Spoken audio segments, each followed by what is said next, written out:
السلام علیکم ورحمۃ اللہ وبرکاتہ۔ اعوذ باللہ من الشیطان الرجیم، بسم اللہ الرحمن الرحیم۔ ایک واقعہ میں آپ کو سناتی ہوں۔ حضرت ابو حازم رحمۃ اللہ علیہ کا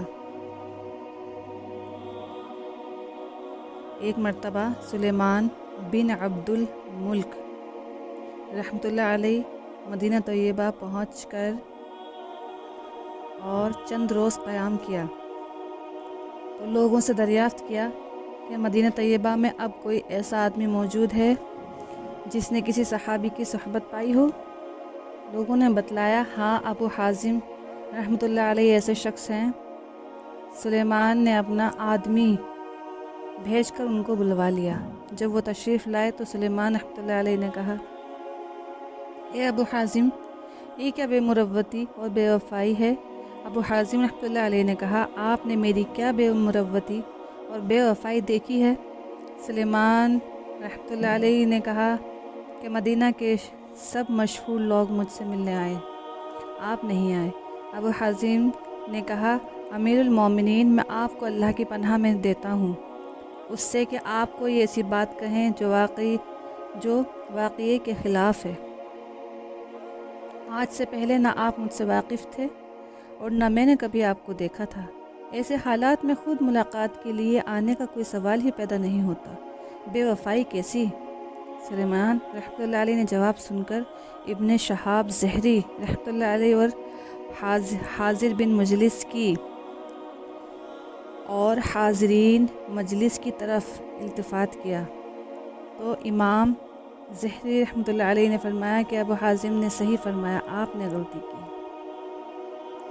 اس کے بعد سلیمان رحمۃ اللہ علیہ نے روئے سخن بدل کر کچھ سوالات شروع کیے اور کہا، اے ابو حازم رحمۃ اللہ علیہ، یہ کیا بات ہے کہ ہم موت سے گھبراتے ہیں؟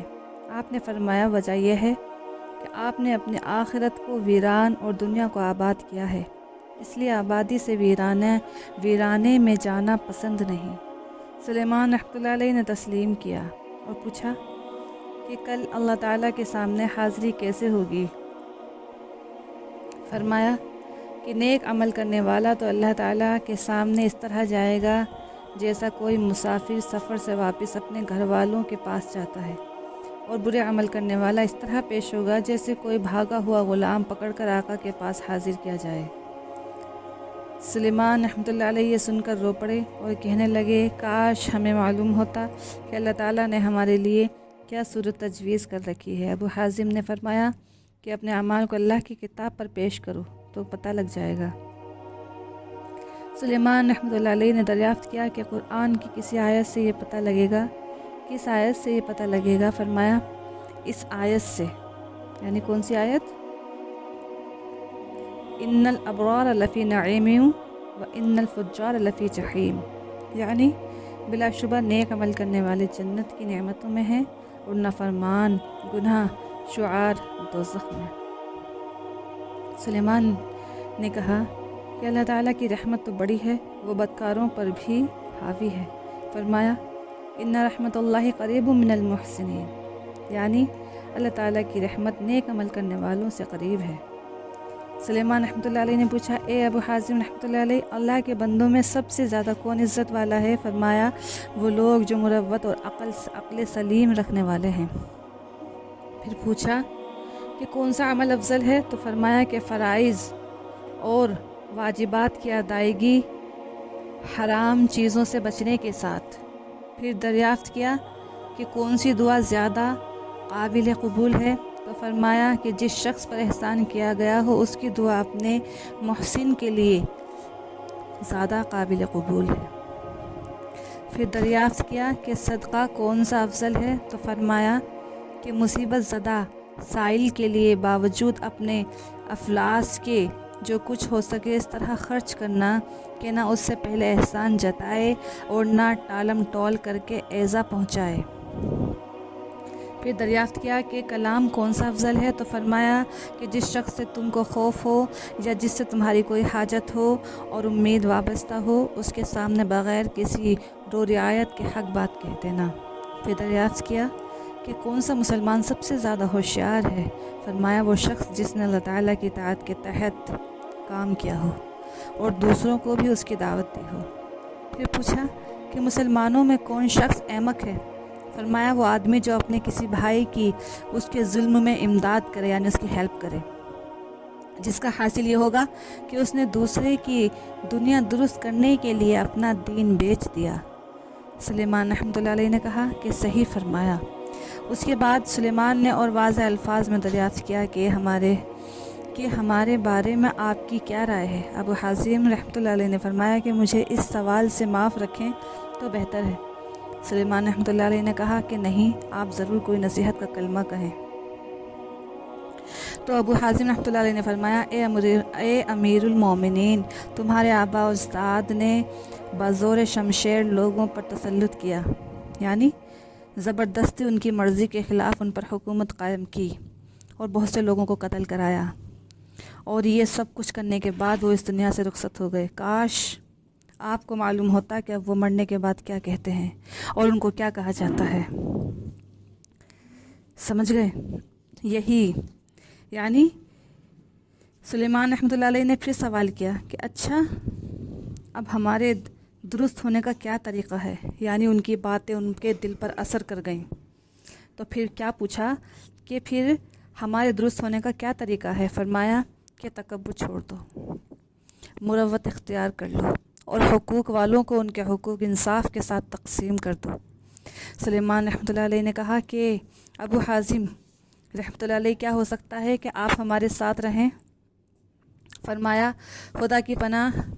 سلیمان رحمۃ اللہ علیہ نے پوچھا یہ کیوں؟ فرمایا کہ اس لیے کہ مجھے خطرہ یہ ہے کہ میں تمہارے مال اور دولت اور عزت و جاہ کی طرف کچھ مائل نہ ہو جاؤں، یعنی آپ کی دولت کو دیکھ کر اس کی طرف اور عزت کو دیکھ کر اس کی طرف مائل نہ ہو جاؤں، جس کے نتیجے میں مجھے عذاب بھگتنا پڑے۔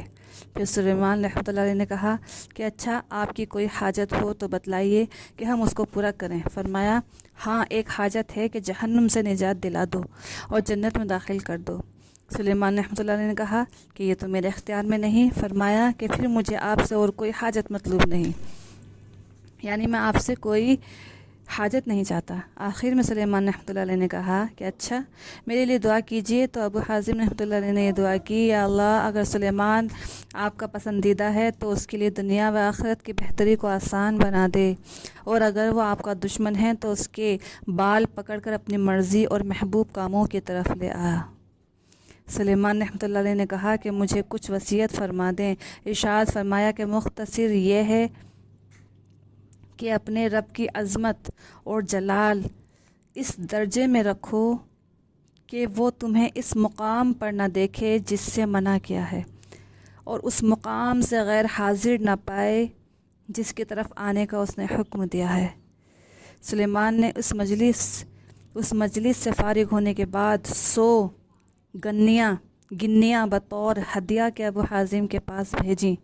ابو حازم نے ایک خط کے ساتھ ان کو واپس کر دیا۔ خط میں لکھا تھا کہ اگر یہ 100 دینار میرے کلمات کے معاوضہ ہیں، یعنی جو میں نے باتیں آپ کو بتائی ہیں، اگر یہ ان کا معاوضہ ہیں تو میرے نزدیک خون اور خنزیر کا گوشت اس سے بہتر ہے، اور اگر اس لیے بھیجا ہے کہ بیت المال میں میرا حق ہے تو مجھ جیسے ہزاروں علماء اور دین کی خدمت کرنے والے ہیں، اگر سب کو آپ نے اتنا ہی دیا ہے تو میں بھی لے سکتا ہوں، ورنہ مجھے اس کی ضرورت نہیں۔ ابو حازم کے اس ارشاد سے کہ اپنے کلمات نصیحت کا معاوضہ لینے کو خون اور خنزیر کی طرح قرار دیا ہے، اس مسئلے پر بھی روشنی پڑتی ہے کہ کسی طاعت اور عبادت کا معاوضہ لینا ان کے نزدیک جائز نہیں۔ سبحان اللہ، الحمدللہ۔ اللہ تعالیٰ مجھے اور آپ کے عمل کو بھی اسی طرح درست کر دے اور اس پر عمل کرنے والا بنائے۔ آمین ثم آمین۔